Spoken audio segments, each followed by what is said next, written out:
Does this count as distraction? No. I'm just talking to you. I'm looking right through the. Well, Jerry Seinfeld can do it, and James Cardi can do it. Yeah.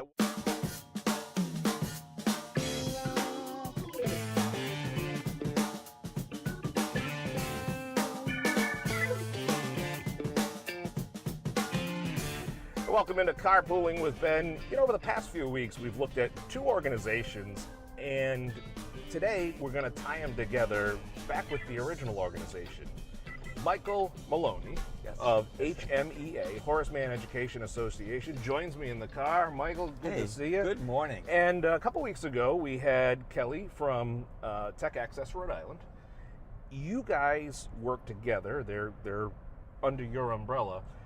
But you're the head honcho. You're the big guy in charge, and that means you probably clean the bathrooms, you do all the sweeping, the cleanup, whatever needs to be done. Exactly. But Doug was here talking about the great events and some of the services provided. Tie it together in a nice little bow how you work with TechACCESS and all the other agencies you do. Sure. So, and I appreciate the title of head honcho. Well, that's not what they call me at the office. We'll have your business card changed. But I like that. So HMEA has actually been around since 1961, believe it or not. I haven't been there the whole time. And what we do now, Ben, is provide a lifespan of services. So the youngest person we've ever served, believe it or not, is 1. Okay. The oldest, Roseanne, lived in Attleboro, 101. Really? So we work with kids with autism right there in their homes. As people get older, we help them find jobs and live in the community. So right now we support about 4,000 people with what you call intellectual disabilities and autism. And TechACCESS, everything is about technology today. Sure. So the way that people... Evidenced by the windshield of wonder here with all these cameras. Yes, that's right. And I'm amazed at your technical chops. This is pretty cool. It's all YouTube videos, just watching tutorials, sir. So, you were saying TechACCESS. Yeah, and in the whole world, every agency needs to think of themselves today as a technology agency. Okay. And the way many people with disabilities access simple things is through technology, whether it be eye gaze, speech to text. So that's kind of us in a nutshell. The way people start working with you, we've talked about it before, two different scenarios. Either A, they just found out that there's a certain situation now with their child or loved one that they're going to have to deal with or cater to. And then the other way is they've been dealing with it, but they've had no help, so they finally say, Uncle, I need the help. How do people come to you? Sure. How does that process work? Is it on referral? Is it you go online and fill out a form? How does that process intake work? There's really two ways, and it depends a lot on age. So you might be a family who has just had a child diagnosed with autism, and generally through your primary care doctor, you would be referred to us through our autism center. So our autism center connects 3,000 families with the help that they need. So we're talking about specialty services. We're talking about ABA, which is Applied Behavior Analysis. That's something we do right in the home with kids that are 3, 4, 5, and 6. If you have an older child with a disability, maybe 22, 23, you go to a state agency, and that's how we get those kind of referrals. But in any case, what it's about is help, hope, and a future. Families, we want them to know that they're not alone, that there's a lot of other people that have walked their walk. And that's the beauty thing, you think about you think back in the 60s when this was all started, we didn't have the social media, we didn't have the internet and the connection, so it really took a grand physical effort to meet families that may be in a similar situation. Now through, again, the technology, being able to connect everybody, that's such a key component, that's such a great element. And the technology is also how you connect with your staff, which are over 700 amazing, talented, dedicated, hardworking people. And for you, that must be incredibly satisfying to have them, supporting what you do. Yeah, so our staff are committed, caring, competent, 700. So We have emails for all of our staff. We also visit folks. 25% of our staff, or 40% of our staff, come from 25 countries around the world. Really? Yeah, we're really blessed to have staff, particularly from countries in Africa. And so we do connect on a regular basis. And without those staff, families wouldn't get what they need and want. We're also part of a bigger community, Ben. There are, believe it or not, 160,000 staff in the state of Massachusetts who work with the homeless, the hungry, the disabled. So it is a community of people that do the right thing every day for others in their community. You guys have enough credit in the Karma Bank. Yeah. That yeah. You guys are really up there. I mean, it's so great that you have that network, like you said. The multicultural thing is really interesting because I'm getting the sense, and correct me if I'm wrong, that the various situations that are dealt with that you guys focus on perhaps are dealt with differently in different cultures. Absolutely. And there may be some various, I don't want to call them language barriers or cultural barriers, but just that level of cohesion between the services offered and the family's history and background. Yeah. So we really go to great lengths to celebrate differences. We believe in a world where everybody's respected. So initially there may be some of that cultural difference, but at the end of the day, it's really a Bob Marley thing. It's all about one love. Okay. And so even though we come from different backgrounds, hey, I'm a guy from New York, right? Sure. In right. New England. And he's still wearing a Patriot shirt. Different background, right? You're right? But at the end of the day, when we come to work, we're there for the benefit of people with disabilities. So we all join together as a team, and actually diversity brings more to the table. People have different views.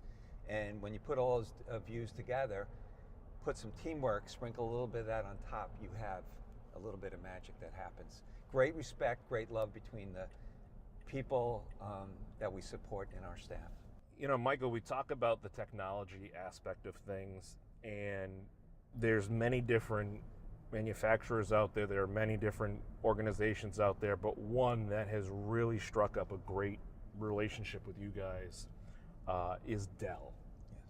Yes. I think back to the old school computer commercials like, dude, you got a Dell.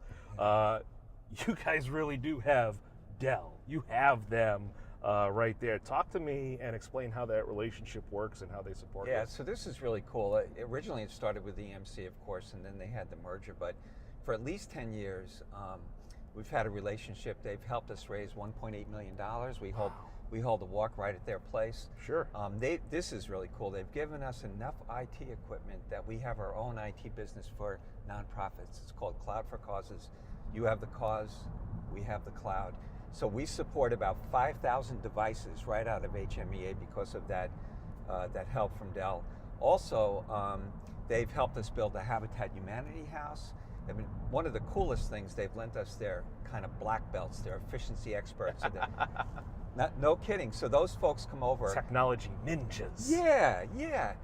We as a nonprofit, we're not necessarily the most efficient, but through the help of Dell, we've really streamlined our business operations. So how cool is that? That's great. And let's face it, every dollar that you don't have to expend on, actual, fiscal resources like computers or anything or any waste, all that can go directly into programming, which you guys offer such a wide range of. Yeah, about 90% of every dollar that we get goes straight into programming. And frankly, we had a lot of paper, and through Dell, we're a lot more paperless than we used to be. Really? Yeah. That's cool. And to think that you guys work in the healthcare and health and human services industry where paperwork seems to just flow freely. It's that's great that you guys have worked real hard. You have a great guy, Ron Barnes, who yes, that's right. He is a big technology guy, that Ron Barnes. And Ron's awesome. He is also part of the Patuxent Rangers, as sure. you know, marches in a lot of parades. Our chief technology officer actually was at Cisco, and he had done worldwide projects. We're supporting 25 other nonprofits right now at a lower cost than they can get out there on the street. That's amazing. Good stuff. We talked some about the services, and we've mentioned this before when we talked with Doug.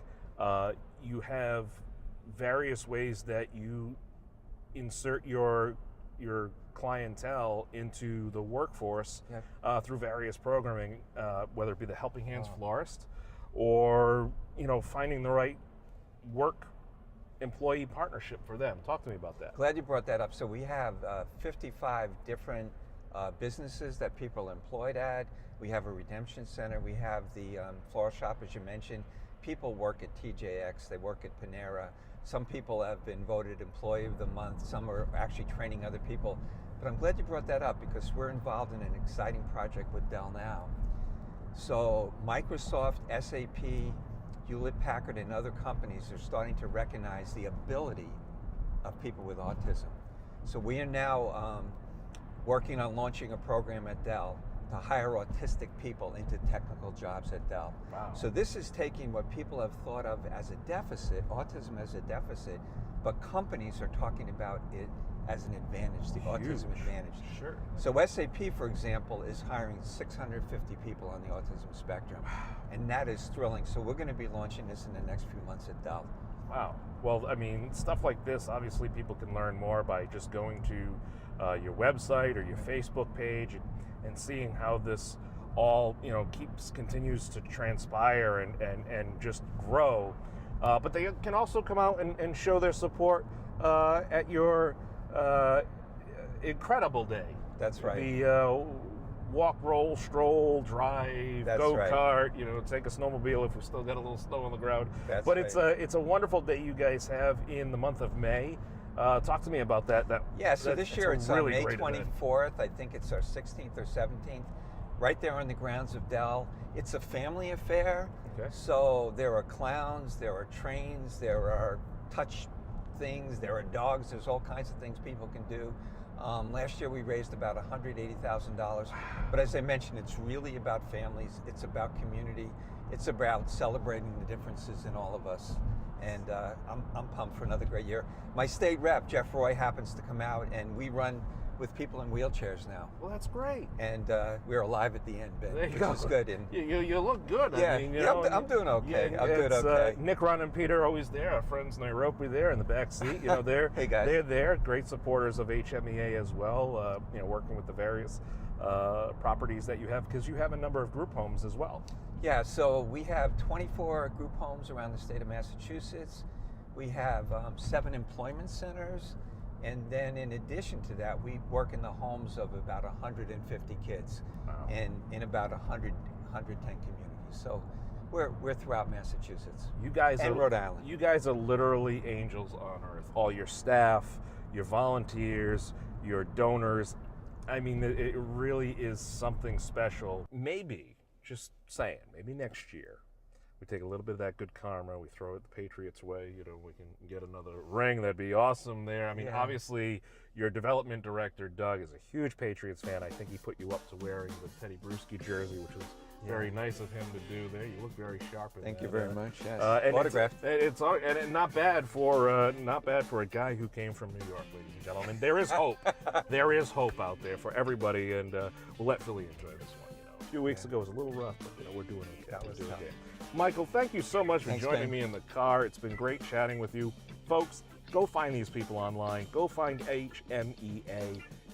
You are going to just be inspired by the stories you see, the people you get to know, even through just the Facebook and the other social media channels, just to see what you guys are doing and how you're making such a positive impact in so many lives. It's truly awesome stuff. Go check them out. Thanks, Ben.